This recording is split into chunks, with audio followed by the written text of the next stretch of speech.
اور میں سلسلے کو آگے بڑھاتے ہوئے پروفیسر سید بدیعالدین صابری صاحب صدر شعبہ عربی عثمانیہ یونیورسٹی سے درخواست کرتا ہوں کہ آپ آج کے اس موضوع کی مناسبت سے اپنے خیالات سے ہم کو نوازیں.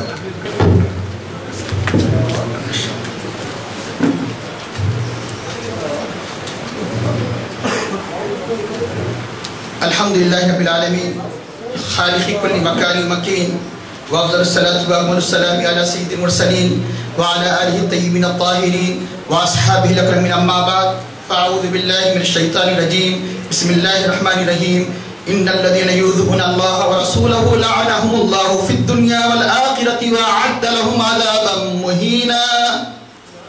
وقال تعالی فی مقام آخر انا کفیناک المستہزئین. صدق اللہ العظیم. قال اللہ تعالی فی شان حبیبہ الکریم ان اللہ ملائکتہ یصلون علی النبی یا ایہا الذین آمنوا صلوا علیہ وسلموا تسلیما. اللہم صل علی سیدنا و نبینا وعلی محمد نبی الامی وعلی آلہ وصحبہ وبارک وسلم. مٹ گئے، مٹتے ہیں، مٹ جائیں گے آدھا تیرے، نہ مٹا ہے نہ مٹے گا کبھی چرچا تیرا.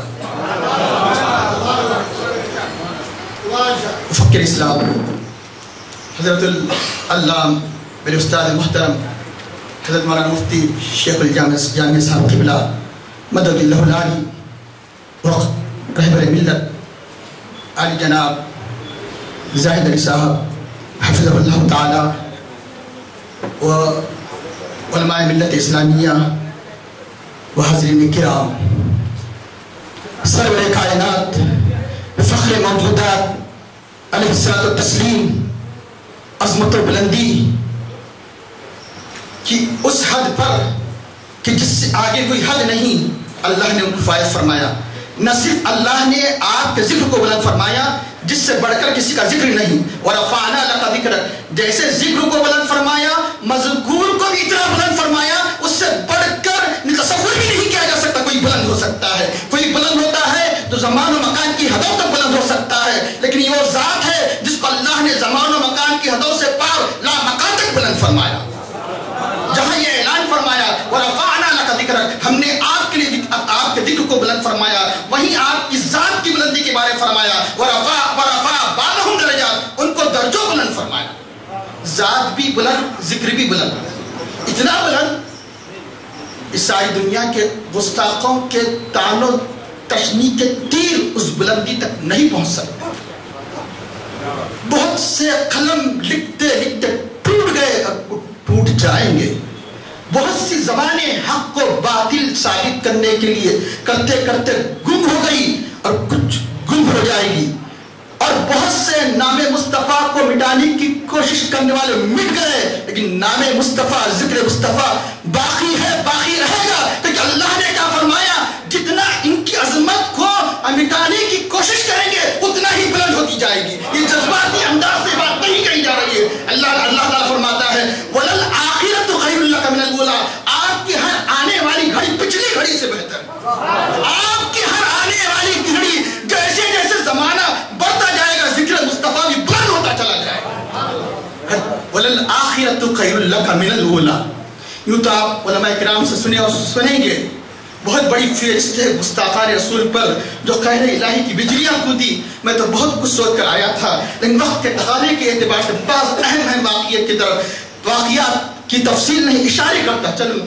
تو سب سے پہلے تو یہ معلوم ہونا چاہیے، تمام فقہاء اسلام پر متفق ہے کہ گستاخ رسول واجب القتل، خواہ وہ کافر ہو، خواہ وہ ذمہ ہو، یا کوئی مسلمان بدبختی سے اگر گستاخی کر دے وہ بھی واجب القتل. یہاں تک کہ علماء نے فرمایا اگر وہ توبہ کرے تو معافی اس کی قبول نہیں کی جائے گی، قتل کر دیا جائے. علامہ ابن تیمیہ نے الصارم المسلول میں لکھتے ہیں، کیا لکھتے ہیں کہ اگر اللہ کے حبیب نے اگر کسی گستاخ کو معاف کیا تو ان کا حق ہے، لیکن امت میں اللہ کے حبیب نے کسی امتی کو حق نہیں دیا کہ کسی گستاخ رسول کو معاف کر دے، وہ بھی واجب قتل ہے.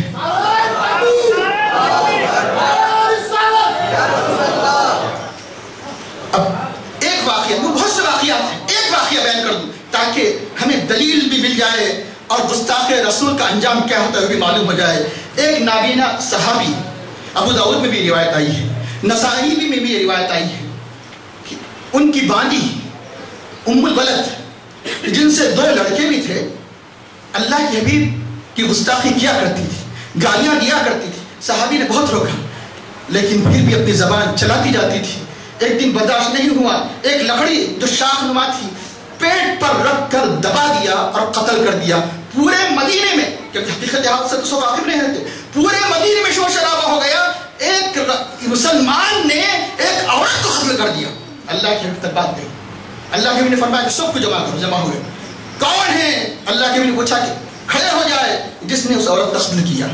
ایک نابینا صحابی پبلک کو چیرتے ہوئے آئے اور کہا ہے اللہ کے حبیب, اس نے یہ آپ کی شان و گستاخیاں کیا کرتی تھی, یہ آپ کو طعن و تشنیع سے یاد کیا کرتی تھی. میں نے کئی مرتبہ رکھا, اس سے مجھے موتیوں جیسے 2 بچے بھی ہیں لیکن اس سے برداشت نہیں ہو سکا, میں نے قتل کر دیا. اب اللہ کے حبیب نے سارے صحابہ سے خطاب کے فرمایا الا اشہدوا ان حدما حضر, آگے ہو جاؤ, گواہ رہو, اس کا خون ضائع ہے, ان کا تاوان نہیں لیا جائے گا, ان کا تاوان نہیں لیا جائے گا, ان کا خون معاف. ایسے ایک نہیں, سیرت کے قدم کئی واقعات ہیں. ابھی آپ مولانا جائز صاحب سے سنا ان فینا المستہزئین, ہم اس مذاق اڑانے والے, ہنسی اڑانے والوں کے مقابلے آپ کافی ہو جائیں. ایسے تو اور بھی گستاخ ہے لیکن 5 ہنسی اڑانے والے جو وقت واحد میں ایک مرتبہ حرم میں داخل ہوئے, حرم میں داخل ہوئے اور اللہ کے حبیب کی ہنسی اڑا رہے ہیں. اللہ کو جلال آ گیا, حضرت جبرائیل کو بھیجا. فرمایا حضرت جبرائیل نے یا رسول اللہ نے ان کو دیکھنے کا مطلب کہ ان کے انتقام کے لیے اللہ نے مجھے بھیجا ہے. ادھر سے جس نے گستاخی کیا ہے ولید بن مغیرہ گزرا. فرمایا یا رسول اللہ کیا اس نے ہنسی اڑائی؟ ہاں. فرمایا میں نے دیکھ لیا اس کو, دیکھ پنڈلی کی طرف اشارہ کر دیا, خالی اشارہ کیا. اس نے اور ایک گستاخ گزرا, اس کا نام تھا عاص بن وائل, میں نے اس کو بھی دیکھ لیا. اور ایک گستاخ گزرا اسود بن مطلب, آنکھ کی طرف اشارہ کیا, اسے بھی دیکھ لیا. اور ایک گستاخ گزرا اسود بن عبد یغوث, پیٹ کی طرف اشارہ کیا, اس کو بھی دیکھ لیا. حارث بن قیس وہ گزرا, سر کی طرف اشارہ کیا, وہ بھی دیکھ لیا. اور ایک یاد رکھیے گستاخی کرتے ہی ختم ہونا ضروری نہیں, اللہ کی مصلحت ہے تاکہ عبرتناک سزا دے کر سارے عالم کے لیے ان کی زندگی عبرتناک بنا دے. جبھی حضرت جبرائیل علیہ السلام کی اشارے سے مر سکتے تھے لیکن ایسا نہیں ہوا. ایک بات دیگر ہے, عبرتناک طریقے سے ان کی موت واقع ہوئی. جس کے پنڈلی کے طرف اشارہ کیا کون؟ ولید بن مغیرہ. ایک تیر اس کو لگ جاتا ہے دکان میں, تکبر سے تیر نہیں نکالتا, یہی تیر اس کی موت کا باعث بن جاتا ہے. اور ابھی آپ سن چکے ہیں کہ جس کا نام عاص بن وائل تھا کہ جس کے تلوے میں ایک کانٹا چپ جاتا ہے, پتہ بھی نہیں چلتا, کانٹا تلاش کرنے کی کوشش گئی لیکن پیر پھل جاتا مر جاتا ہے. جس کی آنکھوں کی طرف اشارہ کیا تو نابینا ہو گیا اور سروں کو مارتا اور اس کے بعد کہتا کہ محمد صلی اللہ علیہ وسلم نے مجھے قتل کر دیا, وہ بھی تڑپ تڑپ کر مر گیا. اور ایک شخص کہ جو پیٹ پھل گیا تڑپ کر گیا, جس کے سر کی طرف اشارہ کیا, ناک سے خون اور پیپ بہا تڑپ پہ بڑھ گیا. اور آگے چل کر دیکھیے فتح مکہ میں اعلان ہو رہا ہے کہ ہر کافر کو معافی دی جا رہی ہے جو ابو سفیان کے گھر میں داخل ہو جائے. معاف, لیکن کس کو معاف نہیں کیا گیا؟ جس نے اللہ کے حبیب کی شان میں گستاخی کی اسے معاف نہیں کیا گیا. چند لوگ ایسے تھے ابن قتل کعبے کا کپڑا پکڑ لیا, یہ سمجھ رہا تھا کہ جو کعبے کا کپڑا پکڑ لیا اسے قتل نہیں کیا جا سکتا. اللہ کے حبیب نے فرمایا ابن قتل کہاں ہے؟ کہا وہاں ہے, تو اسے ختم کر دو. صحابی نے کہا یا رسول اللہ یہ بخاری کی روایت ہے, خانہ کعبہ کا کپڑا پکڑا ہوا ہے, قتل کر دو. اسے نہیں, اس کی 2 باندیاں. یاد رکھو کفر کی بنیاد پر تم قتل نہیں کیا گیا, سارے کافروں کو معافی عام دی گئی. عورتوں کو قتل کیا جا سکتا نہیں. کس لیے قتل کیا؟ اس لیے 2 اس کی باندیوں کو جو اللہ کے حبیب کی شان میں اشعار میں حجویہ گیت گایا کرتی تھی ان کو قتل کرنے کو. اور ابھی آپ سن چکے کسرا جس نے خط پھاڑا تھا, بخاری کی روایت ہے, اللہ کے حبیب نے فرمایا اللہ اس کے ملک کو پھاڑ دے. کس نے قتل کیا؟ کسرا کو کسی اور نہیں, اسی کے بیٹے شیروان نے قتل کیا. بہت بڑا واقعہ ہے, بہت بڑا واقعہ ہے, وقت نہیں ہے بیان کروں.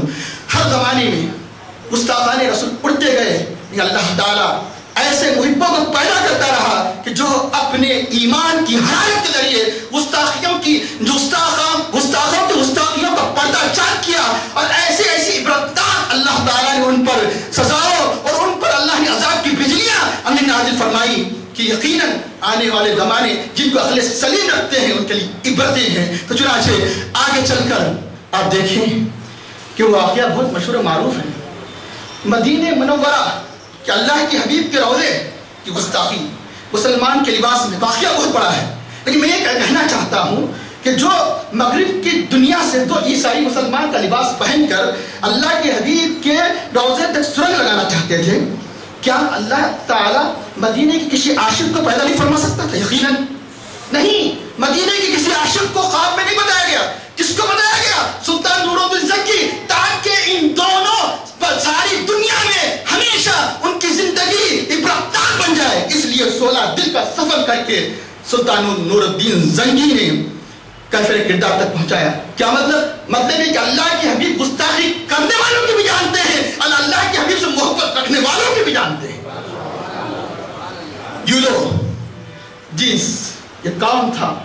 معلوم ہونا چاہیے اسپین جو مسلمانوں کی حکومت تھی. ایک تحریک شروع ہوئی، اس تحریک کا نام ہے تحریک شماتت رسول صلی اللہ علیہ وسلم. نعوذ باللہ معاذ اللہ من ذالک. تحریک کا نام ہے اللہ کے رسول کی گستاخی. مقصد ہی ان کا تھا، ایک نہیں دو نہیں، بڑے بڑے کئی راہیں اسی کام میں لگے. ان کا صدر تھا یولو جنس، اس کا صدر تھا یولو جنس اور اس کی محبوبہ فلوریڈا. بڑھ چڑھ کر جس نے گستاخیاں کی، لیکن اللہ ان کی قبر کو نور سے بھر دے. وہاں کے بادشاہ عبد الرحمن اوسط ان کے فردن محمد بن عبد الرحمن نے شریعت کے حکم کے مطابق ایک ایک گستاخ کو کیفر کردار تک پہنچا. کتنے؟ ہر ایک کی تفسیر ہے، موقع نہیں ہے. اگر دیکھنا ہے بریٹانیکا انسائکلوپیڈیا بریٹانیکا میں ایسے 53 گستاخان رسول کی فہرست شامل. آپ دیکھ سکتے ہیں کہ ایسے کئی 53 تو انسائکلوپیڈیا بریٹانیکا نے نام لیا کہ جو عبد الرحمن بن اوسط اور ان کے فردن نے ان کو گستاخان رسول کو کیفر کردار تک پہنچایا. اور ایک تھا آگے چلیے سلطان صلاح الدین اویسی ریجینالڈ، جس نے کیا کیا تھا؟ اس عزم سے جو والی کر کا والی تھا نکلا تھا کیا؟ عرب پر حملہ کر کے قبضہ کر کے مدینہ منورہ پر قابض ہو کر اللہ کے نبی کے روضے کو گرا دے. اور کہاں سے آیا؟ سمندر کے راستے سے. اور ادھر مدینہ منورہ کے عاشقان رسول چل پڑے. کہاں؟ کس کے مقابلے کے لیے؟ اس ریجینالڈ. جب عاشقان رسول کے چہروں کو ریجینالڈ کا لشکر دیکھتا ہے، حواس باختہ ہو جاتے ہیں اور سمندروں ہی میں کشتیوں کو چھوڑ کر پہاڑوں اور باغات میں چھپنے کی کوشش کرتے ہیں. لیکن مسلمانوں نے چن چن کر ان گستاخان رسول کے ٹکڑے کر ڈالے. لیکن ریجینالڈ کسی طرح بچنے میں کامیاب ہو گیا اور ایک قافلہ جا رہا تھا اسے لوٹ لیا. اور کہیں اب جب مسلمانوں نے کہا چھوڑ دو، رہائی کی درخواست کی، تو نعوذ باللہ اس شیطان نے یہ کہا، کیا کہا کہ دیکھو تم محمد صلی اللہ علیہ وسلم پر ایمان رکھتے ہو، انہی سے کہو کہ آگے چھڑا دے. میں شیطان کیوں کہا یہ سنیے. اللہ تعالیٰ فرماتا ہے وَكَذَلِكَ جَعَلْنَا لِكُلِّ نَبِيٍّ عَدُوًّا شَيَاطِينَ الْإِنسِ. اسی طرح ہم نے ہر نبی کے دشمن بنائے انسانوں کے شیاطین کو اور جن کے شیاطین کو. اللہ نے جنوں سے مقدم انسان کا ذکر فرمایا، جن سے بڑھ کر کوئی بڑا شیطان ہے گستاخ رسول تو وہ انسان ہے. آیت کہتی ہے شیاطین الانس والجن. اب ادھر سلطان صلاح الدین کے کانوں میں یہ کلمات گزرے کہ یہ کہتا ہے کہ نبی آ کر چھوڑا لے. قسم کھا لیا اللہ چاہے تو میں اپنے ہاتھ سے ریجینالڈ کو قتل کروں گا. ریجینالڈ کہاں ہے؟ ریجینالڈ کسی اور ملک کہا کہ یہ کسی اور ملک کے فاتح ہے. لیکن ہوا یہ کہ صلیبی جنگوں میں آخرکار ایک وقت آیا ریجینالڈ گرفتار ہو کے سامنے ہے اور سارے گستاخوں نے یاد دلایا کہ ریجینالڈ کے سارا جسم خوش ہو گیا اور کہتا ہے اب آپ وہی حوالہ دے کر میں اب اللہ کے نبی کی مدد چاہتا ہوں. اور اس کے سر کو ختم کر دیا. جو اس نے کہا تھا کہ نبی کو بلاؤ، میں اب نبی کو بلاتا ہوں. سلطان صلاح الدین نے کہا میں اب نبی کو بلاتا ہوں، انہی کی مدد سے میں تجھے قتل کرتا ہوں.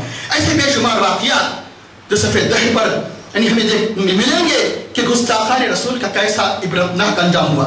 اللہ تعالیٰ ارشاد فرماتا ہے بے شک جو اللہ اور اس کے رسول کو ایذا دیتے ہیں تو اللہ تعالیٰ فرماتا ہے ان الذین یؤذون اللہ ورسولہ. پتہ چلا اذیت نبی اذیت الہی ہے. اذیت نبی اذیت الہی ہے. جو اللہ اس کے رسول کو ایذا دیتے ہیں تو اللہ تعالیٰ فرماتا ہے کہ اللہ نے ان پر دنیا آخرت میں لعنت کی ہے اور ان کے لیے انتہائی عبرتناک عذاب ہے. وہیں اس کی ایک تصویر اللہ تعالیٰ ذوالرسوا العذاب کی سورہ تبت یدا نازل کر کے فرمائی. ابو لہب کا انجام دیکھو, اس کی بیوی ام جمیلہ کا انجام دیکھو, عتیبہ کا انجام دیکھو. جس نے اللہ کے حبیب کی شان میں معمولی سی گستاخی کی تو کیسے کیسے ان پر قہر کی بجلیاں گزری. اس لیے میں کہتا ہوں کہ جتنا اللہ کے نبی کے نام کو دبانے کی کوشش کی جائے گی, آپ کی امت کو مٹانے کی کوشش کی جائے گی, یہ نام اور ہی بلند ہوتا رہے گا, یہ نام یہ عظمت اور ہی بلند ہوتی رہے گی. وَلَلْآخِرَةُ خَيْرٌ لَكَ مِنَ الْأُولَىٰ. کیوں ہر زمانے میں وہ محبان رسول ہے جو صحابہ کے نقش قدم پر چلنے والے, سلف صالحین کے نقش قدم پر چلنے والے. یہاں تک کہ ایک مسلمان بد عمل ہوگا لیکن نبی کی شان میں گستاخی کو برداشت نہیں کر سکتا, وہ قرآن کے خلاف اپنی آواز کو برداشت نہیں کر سکتا. آج بھی ایک سچے مسلمان کے رونگٹے سے یہی صدا ہم سنیں گے جو ہم صحابہ سے کے بال سے صدا سنتے تھے, ہم سلف صالحین کے رونگٹ سے یہ صدا سنتے تھے. جو جان مانگو تو جان دیں گے, جو مال مانگو تو مال دیں گے, مگر نہ ہوگا یہ ہم سے ہرگز نبی کا جاہ و جلال دیں گے. وصلی اللہ تعالی علی خیر خلقہ سیدنا مولانا محمد وعلی آلہ وصحبہ اجمعین برحمتک یا ارحم الراحمین والحمد للہ رب العالمین.